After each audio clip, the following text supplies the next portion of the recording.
കരയാതെ മോളെ, കരയാതെ. കടലിൽ പോയ കെട്ടിയന്റെ ജീവൻ കുടിലിരിക്കുന്ന പെണ്ണിന്റെ കയ്യിലാണെന്നൊരു പഴഞ്ചൊല്ലുണ്ട്. എങ്കിലും ഇത്രയും നല്ലവളായ നിനക്ക് ഈ ഗതി വന്നു പോയതാണ് കഷ്ടം. മോൻ കരയാതെ, അമ്മയ്ക്ക് സുഖമില്ല. നിന്റെ വിധി ഇതാണെങ്കിൽ സഹിക്കാതെ എന്ത് ചെയ്യും ലക്ഷ്മി? കരയാതെ മോളെ, കരയാതെ. പ്രത്യേകിച്ച് വല്ല വിവരവും കിട്ടിയോ ദാമോട്ട? ഇല്ല. നേവിക്കാരെ അവരുടെ ബോട്ടിൽ അന്വേഷിക്കുന്നുണ്ടെന്ന് പറഞ്ഞാൽ നേരാണോ? നേരാ. നമ്മുടെ പ്രഭാകരേട്ടന്റെ കുടുംബമാണ് കഷ്ടത്തിലായത്. മിടുക്കന്മാരായ 3 ആൺകുട്ടികളാണ്. പക്ഷേ അവരെ ഒന്ന് പച്ചപിടിപ്പിച്ചെടുക്കണ്ടേ? അതിനൊക്കെ ഇവിടെ ആളുകൾ ഉണ്ടല്ലോ. പക്ഷേ ദാമുവിന്റെ കുറച്ച് രൂപ വെള്ളത്തിലായെന്നേ ഉള്ളു. അതും അതിലപ്പുറവും മുതലാക്കാം. അയാളുടെ ഭാര്യ നല്ല സുന്ദരിയല്ലേ?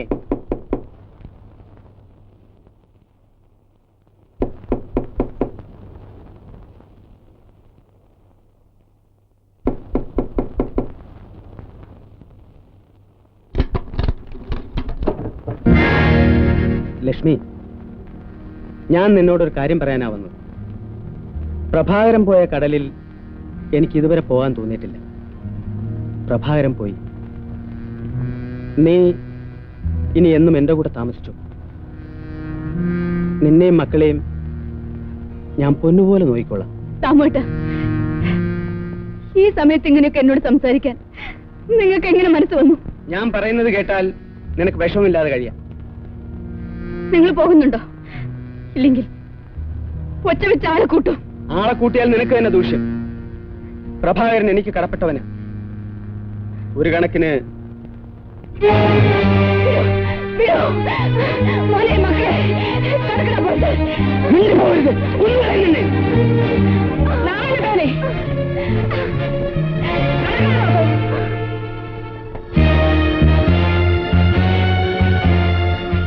നാശം പിടിച്ച തള്ളേ, ആൾക്കാരുടെ മുമ്പിൽ എന്നെ വഷളാക്കരുത്.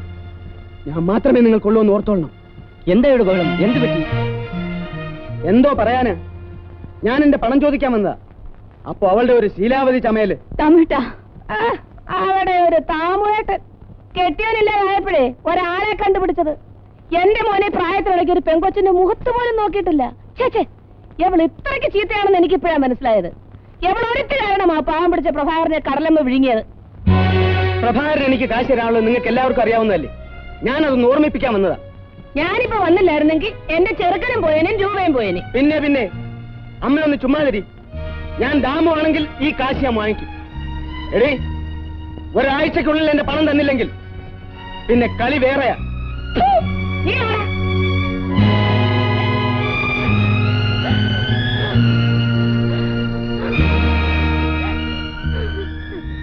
എല്ലാം കാണുന്ന ഒരാൾ മുകളിലുണ്ട് ലക്ഷ്മി.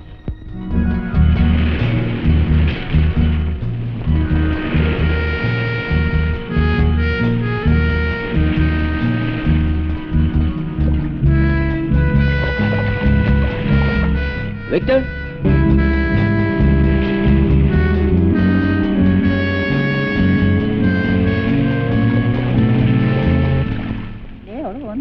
കടന്നു പിടിക്കാൻ കണ്ട ഒരാളെ കെട്ടിയവൻ ചെത്ത പിന്നെ വെറുതെ ആണോ? അവളൊരു ശീലാവതി ചമഞ്ഞ് നടക്കുന്നു. എന്താ ചിന്നമ്മേ പറയുന്നത്? ആരാ ശീലാവതി? ഞാനല്ല, പിന്നാരാ?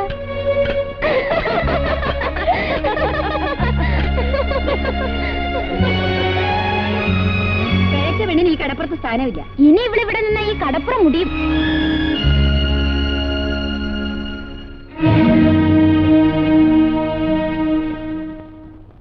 പ്രഭാകരൻ ബോട്ട് വാങ്ങിയ വകയിലും വീടുണ്ടാക്കിയ വകയിലും ദാമോന് കുറെ പണം കൊടുക്കാനുണ്ടെന്ന് അവൻ പറയുന്നു.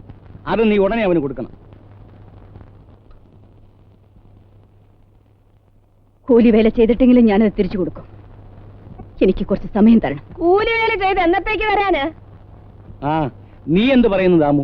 എനിക്ക് എന്റെ പണം കിട്ടണം. പ്രഭാകരൻ കൂടെ ഇല്ലാത്ത സ്ഥിതിക്ക് കുറച്ച് സമയം കൂടെ കൊടുത്തൂടെ? നീ നിന്റെ ജോലി നോക്കടാ. മൂപ്പ, എന്റെ കാശ് ഉടനെ കിട്ടണം. ഇക്കാര്യത്തിൽ എനിക്കൊന്നും പറയാനില്ല. കൊടുക്കൽ വാങ്ങലൊക്കെ നിങ്ങൾ തമ്മിൽ. പിന്നെ തുറയിലുള്ളവരൊക്കെ നിന്നെപ്പറ്റി നല്ല അഭിപ്രായമൊന്നും അല്ല പറഞ്ഞു കേൾക്കുന്നത്. മുറയും നെറിയായിട്ടൊക്കെ നടന്നാൽ നിനക്ക് നല്ലത്.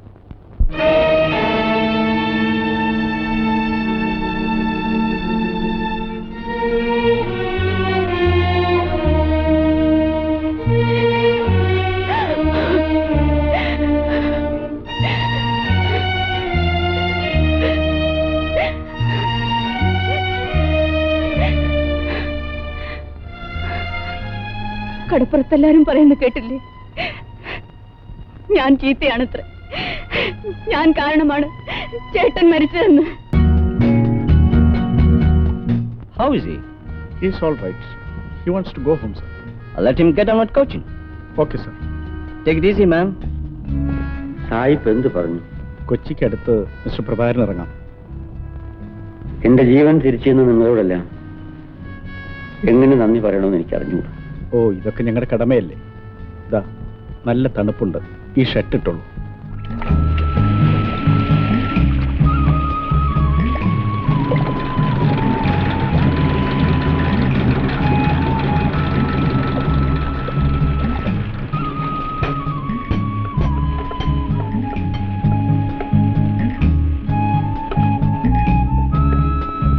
പ്രഭാകരനല്ലേ വരുന്നത്?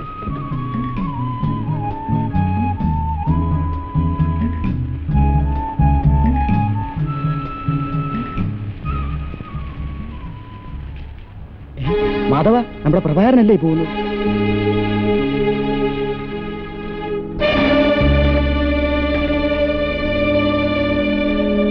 പ്രഭാകരൻ, നീ എങ്ങനെ രക്ഷപ്പെട്ടു? അതൊക്കെ പിന്നെ പറയാം. വീട് പൂട്ടിയിരിക്കുന്നു. ലക്ഷ്മിയും കുഞ്ഞുങ്ങൾ എങ്ങോട്ട് പോയി? എല്ലാം ഞാൻ പറയാം, നീ കൂടെ വാ.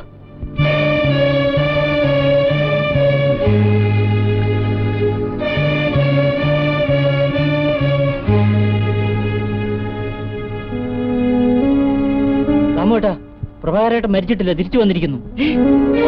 നീ എന്തുവാണ് മാധവായി പറയുന്നത്? അവൻ ചത്തിട്ടില്ലേ? സത്യമായിട്ട് ഞാൻ എന്റെ കണ്ണുകൊണ്ട് കണ്ടതാ. എന്റെ ഭഗവതി, ഇനി എന്തൊക്കെയാണോ നടക്കാൻ പോകുന്നത്? മോനെ ദാമു, നീ ഇനി പുറത്തേക്ക് എങ്ങും പോകണ്ടാടാ. നിങ്ങൾ നിങ്ങളുടെ പാട് നോക്കുന്നല്ലേ? അവനെന്തായാലും വെളിയിൽ കളയൂ. ദാമു,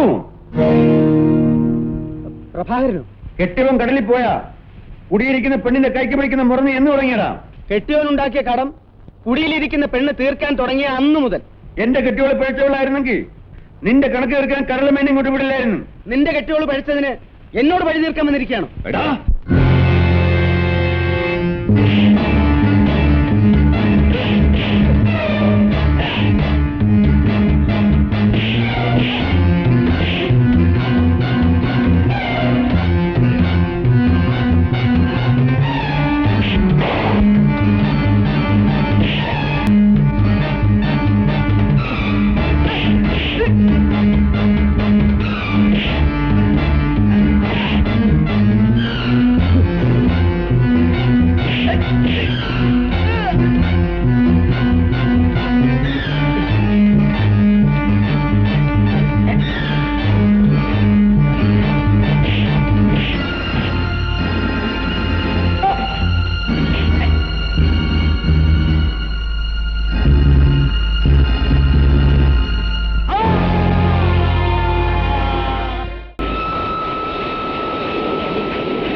എങ്ങോട്ടെങ്കിലും. അച്ഛനോടമ്മേ.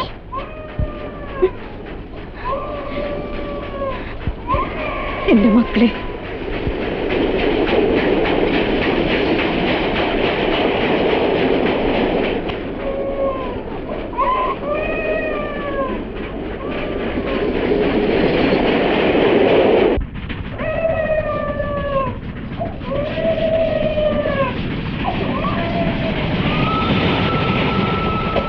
കരയാതെ മോനെ, വണ്ടി നിൽക്കട്ടെ. അമ്മ മോന് പാല് വാങ്ങിച്ചു.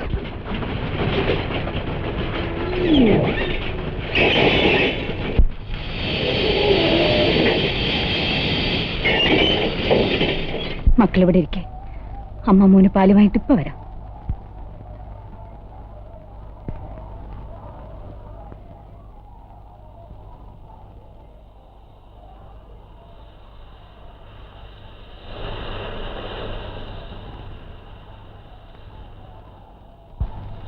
ഒരു ഗ്ലാസ് പാല് വേണം.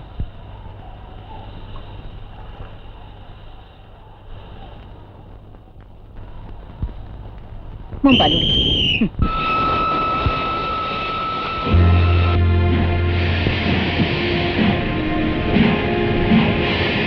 അയ്യോ എന്റെ മക്കളെ, മോനെ ബാബു.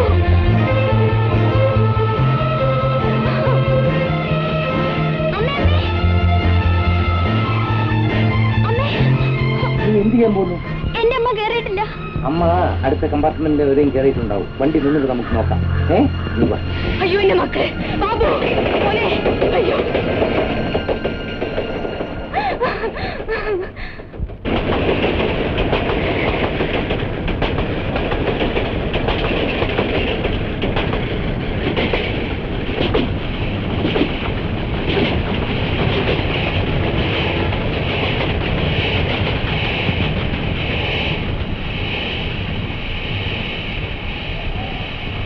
സാർ, എന്റെ അനിയനെ ഒന്ന് നോക്കണം. ഞാൻ അമ്മയെ വിളിച്ചോണ്ടരാം. ഈ സ്റ്റേഷനിൽ വണ്ടി അധികം നിൽക്കില്ല. നീ വേഗം വരണം.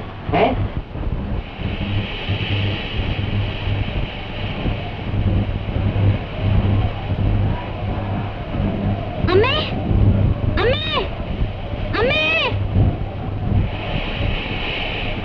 അമ്മേ, അമ്മേ, അമ്മേ. ഇവനാണ് എന്റെ പേഴ്സ് എടുത്തത്. പേഴ്സ് എടുക്കണം. ഞാൻ എടുത്തില്ല സാർ. മര്യാദയ്ക്ക് പേഴ്സ് എടുക്കുക.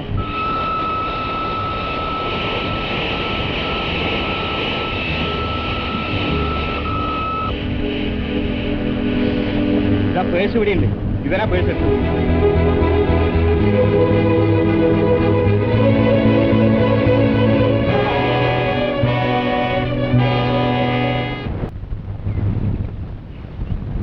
പതിനഞ്ച്, 16, 17, 18.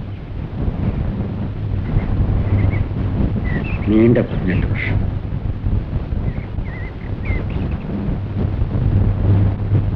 എല്ലാ കൊല്ലവും പ്രഭാകരൻ ഈ ദിവസം പലഹാരം തരാറുണ്ട്. പക്ഷേ ഈ ദിവസത്തിന്റെ പ്രത്യേകത എന്നോട് ഇതുവരെ പറഞ്ഞിട്ടില്ലല്ലോ. ഇന്ന് എന്റെ 3 മക്കളുടെയും പിറന്നാളാണ് സാർ. അവരെവിടെയാണെന്ന് ദൈവത്തിന് മാത്രമേ അറിയാവൂ.